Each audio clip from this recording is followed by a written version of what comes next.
Entretien spécial.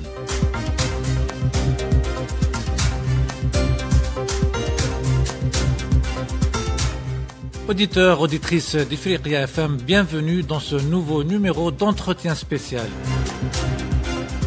Il y a 80 ans, jour pour jour, des dizaines de combattants africains appelés tirailleurs sénégalais furent mitraillés par l'armée coloniale française à Dakar. Ils réclamaient leurs indemnités de démobilisation, eux qui ont participé aux côtés des forces alliées à la libération de la France du nazisme. La veille de leur exécution, plus d'1 millier de ces soldats démobilisés et regroupés dans le camp de Tiaroy près de Dakar protestent pour réclamer le paiement de leurs arriérés de soldes et de leurs primes de démobilisation. À des soldats pacifiques qui réclament leurs droits, la puissance coloniale répond par la mitraillette. Plusieurs centaines sont froidement exécutés. Le bilan de ce massacre demeure objet de spéculation en raison du silence imposé par les forces coloniales françaises qui ont mis la main sur les archives. 80 ans après, ces combattants africains se rappellent au souvenir des siens. Le gouvernement sénégalais a donné un cachet spécial à ces commémorations. Pour parler de cet épisode tragique dans l'histoire du Sénégal et des pays africains, nous recevons dans ce numéro d'entretien spécial Dr Mouhamadou Moustapha Sow, enseignant-chercheur au département d'histoire à l'université Cheikh Anta Diop de Dakar et président de l'association des historiens du Sénégal. Bonjour Dr Mouhamadou Moustapha Sow et merci d'avoir accepté notre invitation.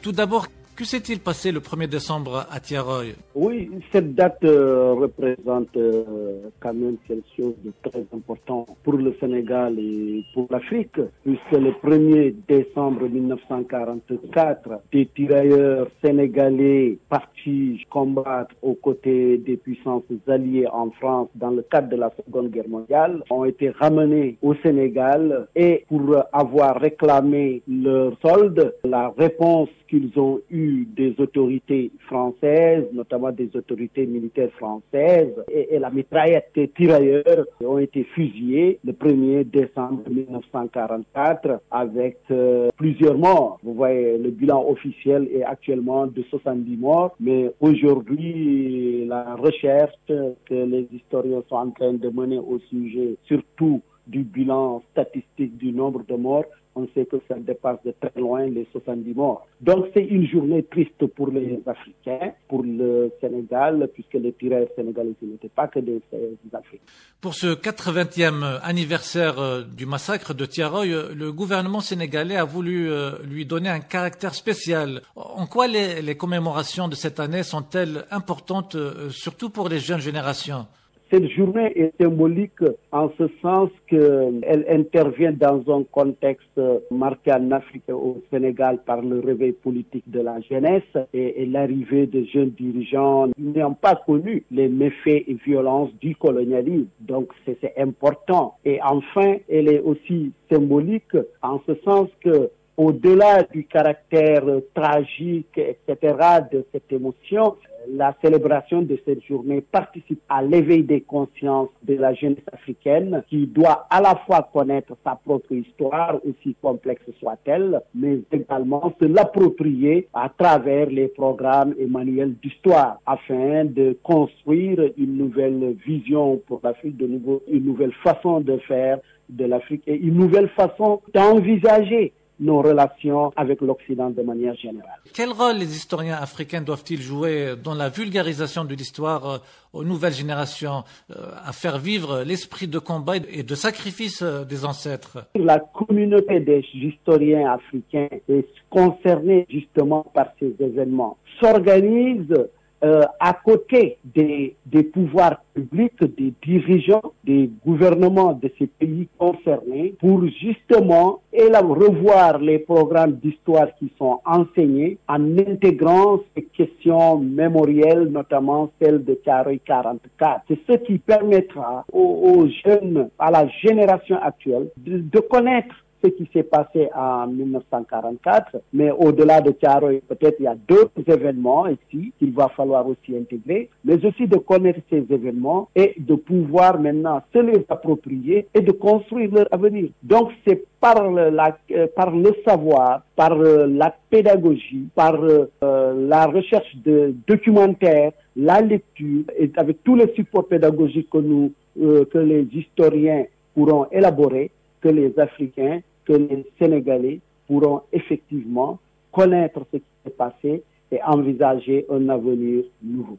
Alors, on a trop souvent laissé l'initiative, si vous me passez l'expression, aux colonisateurs de dicter le tempo et faire le récit historique à la place des peuples africains colonisés. Cela n'en appelle-t-il pas, selon vous, à une introspection en tant qu'Africains? Oui, mais justement, c'est là où se trouve la rupture que les nouvelles autorités sénégalaises ont engagées dans nos rapports avec la France, ancienne puissance coloniale. Cela veut dire que les nouvelles autorités sénégalaises ont, dès leur arrivée au pouvoir en avril 2024, décidé justement d'organiser cette commémoration de Thiaroye 40, ce 80e anniversaire de Thiaroye 44. Cela, elles ne l'ont pas attendu de la France. C'est-à-dire que par ce geste déjà, elles reprennent l'initiative historique qui était jusque-là dévolue à la France qui avait le monopole justement pour dicter, pour en tout cas définir l'agenda politique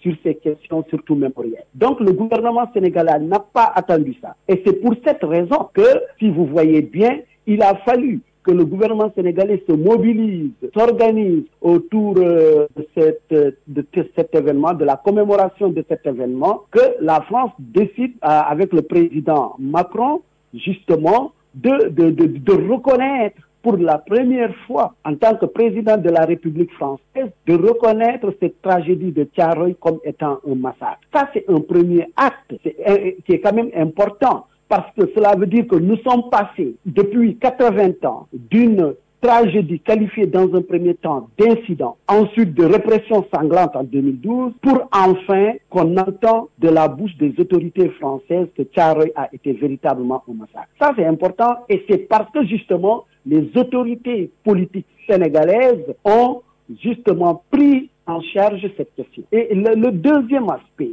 aujourd'hui, ce que fait les autorités sénégalaises est justement une voie qui est ouverte pour les autres chefs d'État africains concernés par la tragédie de Thiaroye pour qu'ensemble, qu'on puisse définir un agenda politique africain autour de la prise en charge de ces questions mémorielles, de cette mémoire partagée entre la France et ses anciens territoires sous domination coloniale. Donc, c'est ce qui est, de mon point de vue, ce qui est très important sur cette question de Thiaroye et puis de la reconnaissance comme massacre faite par Macron. Maintenant, comme je l'ai dit tout à l'heure, c'est là où maintenant, avec les autorités, les dirigeants africains, que doit intervenir tout le travail pédagogique et didactique attendu des historiens et avec leur soutien, etc., pour que ces programmes d'histoire soient revus, soient corrigés. Voilà. Et l'autre aspect qui est important, c'est que du point de vue de la mémoire de cette tragédie, qui, je le rappelle, n'est pas à proprement parler d'une mémoire coloniale du Sénégal, comme vous l'aviez dit tout à l'heure. Il s'agit plutôt d'une mémoire coloniale africaine, car, comme vous le savez, tous les tirailleurs qui sont fusillés étaient des Africains et non des Sénégalais seulement. Le Sénégal a été le site géographique dans lequel ces événements dramatiques ont eu lieu, et c'est sous ce rapport que la réactivation de cette mémoire par le président sénégalais et son gouvernement est une initiative heureuse qui doit mobiliser tous les autres leaders africains, et notamment ceux qui ont eu avec la France une mémoire coloniale partagée. Le massacre de Thiaroye n'est finalement qu'un épisode dans la longue liste des massacres commis par l'armée coloniale française en Afrique. En fait, ce qui est important à souligner est qu'effectivement, surtout après la Deuxième Guerre mondiale, il s'agit justement de revenir sur ce qu'on pourrait appeler les massacres coloniaux, pour réécrire l'histoire africaine, surtout l'histoire africaine au temps de la domination coloniale. On sait qu'il y a les massacres de Sétif, il y a aussi les massacres de Dimbokro, il y a aussi d'autres massacres à Madagascar, etc., etc. Aujourd'hui, il est temps de s'organiser à l'échelle africaine pour bien étudier tous ces massacres coloniaux et d'envisager et de mieux sensibiliser les élites politiques africaines afin qu'on puisse véritablement prendre en charge ces questions mémorielles qui sont très utiles pour l'avenir du continent africain, pour l'avenir de la jeunesse africaine. Il est important que la jeunesse africaine puisse comprendre que pendant une période de son histoire, qu'elle a été colonisée et cette colonisation par moments s'est passée de façon dramatique. Nous avons vu comment ces questions-là ont été prises en charge en Algérie. Vous voyez, c'est cette même préoccupation qui doit guider les nouvelles élites africaines qui ont une orientation de plus en plus souverainiste et panafricaine pour étudier, pour comprendre véritablement ces massacres coloniaux. Donc, Thiaroye est un premier pas, mais on ne doit pas se limiter qu'à Thiaroye.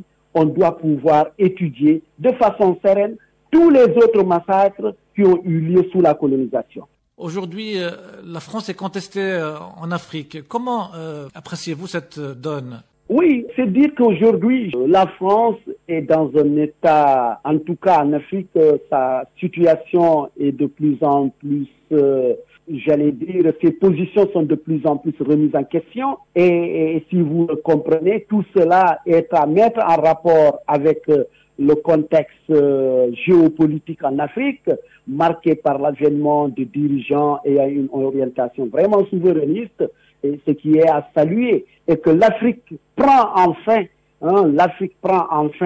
reprend son initiative historique sur ces questions historiques, sur ces questions mémorielles. Donc cela est important, de mon point de vue, à souligner.